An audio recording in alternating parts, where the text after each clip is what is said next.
ఉన్న బంగారాన్ని విడిపించి ఆ రోజు ఆన్లైన్ రేటుకే మేము కొంటాం. Sharma gold company. నమస్కారం, నేను మీ జాహ్నవి. మనతో ఉన్నారు ప్రముఖ జ్యోతిష్య వాస్తు పండితులు, జ్యోతిష్య వాస్తు శిక్షణ నిపుణులు, ప్రముఖ ఆధ్యాత్మికవేత్త, లలిత ఉపాసకులు బ్రహ్మశ్రీ నానాజీ పట్నాయక్ గురువు గారు. సూక్ష్మంలో మోక్షం ఈ ప్రత్యేక కార్యక్రమం ద్వారా మనకున్నటువంటి ప్రతి సమస్యకి ఎంతో చక్కటి సొల్యూషన్స్ అందిస్తున్నారు. అదేవిధంగా ప్రత్యేకమైన తిథులలో ప్రత్యేకమైన విధి విధానాల గురించి కూడా ఎంతో చక్కగా అందరికీ అర్థమయ్యేలాగా అరటి పండు ఒలిచిపెట్టినట్టుగా ఎక్స్ప్లెయిన్ చేస్తూ ఉంటారు గురువుగారు. మరైతే భోలా శంకరుడు పరమేశ్వరుడి పుట్టినరోజైనటువంటి మహాశివరాత్రి పర్వదినం చక్కగా వచ్చేస్తుంది. మరి శివభక్తులందరూ ప్రతి ఒక్క రాశి వారు కూడా ఆ రోజు ఏ విధి విధానాల ప్రకారం శివుణ్ణి పూజించుకుంటే ఎలాంటి ఫలితం ఉంటుంది అనేది డీటెయిల్గా గురువుగారి మాటలు అడిగి తెలుసుకుందాం. నమస్కారం గురుగారు. శ్రీమాత్రే నమః. గురుగారు, ఎప్పుడు మీరు చెప్తూ ఉంటారు కదా, అంటే ఒక్కొక్క జాతకం బట్టి వాళ్ళు సరైన రీతిలో కనుక భగవంతుని నామం తీసుకుని జపించిన, ఆ విధి విధానాల ప్రకారం పూజించిన అప్పుడు వచ్చే ఫలితం వేరే ఉంటుంది, ఖచ్చితంగా ఉంటుంది. సో ఖచ్చితంగా ఈ రాశి వారు ఇలా తెలుసుకోవాలంటే ఖచ్చితంగా అలా చేస్తే ఫలితం మరింత ఉంటుంది.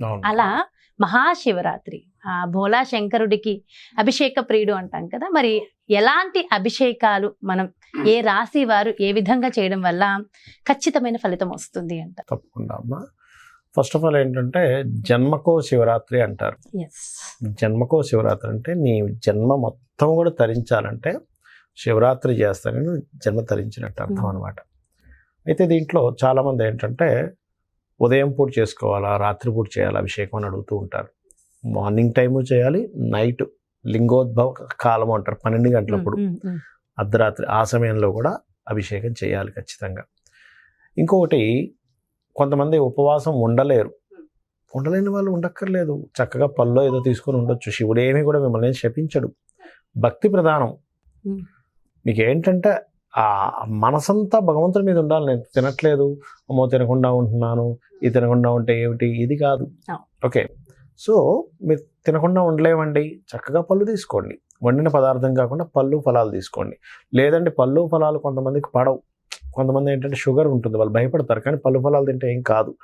భయపడేటువంటి వాళ్ళు ఏదైనా టిఫిన్ లాంటివి తినొచ్చు, తప్పేం కాదు. అయితే శాస్త్రము ఏం చెప్తుందంటే పార్థివలింగాన్ని కనుక పూజించినట్లయితే చక్కటి ఫలితాలు వస్తాయని చెప్తుంది శాస్త్రం. పార్థివలింగం. ఓకే, అలాగే ఈ పార్థివలింగం పూజించిన తర్వాత అది మట్టితో తయారు చేసింది. మనంతా మనమే చేస్తాం కదా. పార్థివలింగం అంటే మట్టి. పార్థివలింగం అంటే పృథ్వీ, మట్టి. పార్థివలింగం అంటే ఈ మట్టితో చేసిన లింగముని దాని తర్వాత మీ ఇంట్లో ఉండే మొక్కల దగ్గర కనుక దీన్ని వేసేసినట్లయితే వాస్తు దోషాలు పోతాయి. ఓకే, ఎవరైనా కానీ. అదేవిధంగా చాలామంది ఏం చేస్తారంటే రాత్రికి నేను జాగారం ఉండాలి కదా మధ్యాహ్నం పడుకుంటారు. అలా చేస్తే అది దోషం. ఇంకోటి ఏం చేస్తారు, ఉదయం పూటంతా అభిషేకాలు చేసుకోవడము, ఉపవాసం ఉండడము చేసి మళ్ళీ రాత్రి సమయంలో కూడా చేసి జాగారం ఉండాలి కదా అని జాగారం ఉండే సమయంలో ఆధ్యాత్మిక సంబంధించినటువంటి వినడము లేకపోతే చదవడము. అంటే శివరాత్రి రోజు నీ ఇంద్రియాలన్నీ భగవత్ సంబంధించిన వాటికి పనికి రావాలి. అంటే చూస్తున్నాము భగవత్ సంబంధించిన చూడాలి, వింటున్నాము భగవత్ సంబంధించిన వినాలి, మాట్లాడుతున్నాము భగవత్ సంబంధించిన మాట్లాడాలి. ఏదైనా పని చేస్తున్నాం, మీ దగ్గర శివాలయం ఏదో ఉంది, అక్కడికి వెళ్ళి మీకు భగవత్ సంబంధించిన ఏదైనా కార్యం చేయాలి. ఇలా చేస్తూ చాలా మంది ఏం చేస్తారంటే రాత్రి ఉపవాసం ఉంటారు, తెల్లవారుజామున నిద్రపోతారు. అది పనికిరాదు. ఆ ఉపవాసం మీరు చేసిన వ్యర్థమే. దానికైనా చేయకుండా ఉండడం బెస్ట్. కానీ చేయాలమ్మా. ఎందుకంటే ఉదయం నుంచి మీరు అభిషేకాల్లోనూ భగవత్ సంబంధించిన చేసిన తర్వాత రాత్రిపూట కూడా అభిషేకం చేసుకొని తెల్లవారుజాము వరకు కూడా మీరు జాగారం ఉంటారు. తెల్లవారుజాము మళ్ళీ నెక్స్ట్ ఆ నైట్ వరకు కూడా నిద్రపోకూడదు. నిద్రపోతే అది పనికిరాదు, గుర్తుపెట్టుకోండి. అలాగే భగవత్ సంబంధించిన కీర్తనలు భగవత్ సంబంధించి చేయడము. లేనట్లయితే మనకి వైకుంఠపాలు ఉంటుంది, నమశివాయ మంత్రం వేసుకుంటూ వైకుంఠపాలు ఆడాలి. ఆడితే ఏమవుతుందంటే మీ లైఫ్లో అప్ అండ్ డౌన్స్ ఏవైతే ఉన్నాయో, మనం చూడండి ఇప్పుడు నిచ్చెన ఉంటుంది వైకుంఠపాలలో, మళ్ళీ పాము ఉంటుంది. అంటే ఏమవుతుందంటే మీ లైఫ్లో కలిగేటువంటి అప్ అండ్ డౌన్స్ ఆ శివనామస్మరణతో జాగరణతో చేస్తూ ఆడేశారు కదా, ఈ రూపంలో పోతుంది. చేసుకోవచ్చు. అంటే ఒకవైపు శివనామస్మరణ, ఒకవైపు ఈ రకంగా జరుగుతుంది. అయితే మీరు ఇందాక అడిగారు ఏ రాశి వాళ్ళు ఏ అభిషేకాలు చేస్తారు. రాశి కంటే లగ్నం నుంచి తీసుకుందాం. లగ్నం తెలియని వారు రాశి తీసుకోవచ్చు. మేషలగ్నం ఉందనుకోండి, ఈ మేషలగ్నం వారు ప్రధానంగా అభిషేకం అనేటువంటిది ఏదైనా బెల్లము పాకముతో తయారు చేసినటువంటి పదార్థము కానీ, లేకపోతే ఎర్రటి కుంకుమ నీటితో కానీ అభిషేకం చేస్తే మంచిది మేషలగ్నం వారు.